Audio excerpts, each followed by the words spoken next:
I'm going to show you how to set up the PlayStation Media Remote on your PS5. First thing is just make sure the batteries are in, and then when you want to open this up, there's a little button here. You press that and you can pop that back plate off. Now once you put the battery into the remote, go to your settings on your PS5. So we're going to go to the gear icon right there. We're going to select that, and then from here we're going to go down to accessories. So we're going to go down to accessories right there, select that. Now we're going to go down to media remote. Oops. So down to media remote, set up media remote. So we're going to set up this so you can use it on your PS5 as well as your TV. So let's go to next, X on the controller.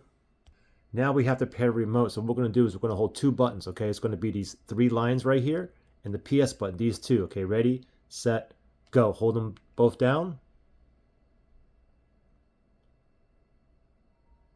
Okay, and it says the remote was successfully paired. You can now use it on your PS5.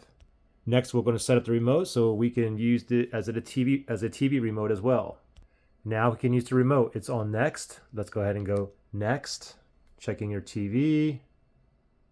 And wow, it says my Pioneer TV here. It was recognized and media remote is now ready to use. So I can use the volume control to see if it works. Let me use the volume up and down now. Yep. You can see it right there. So I'm going to continue. It's already highlighted on it's working. So I'm going to go ahead and select that.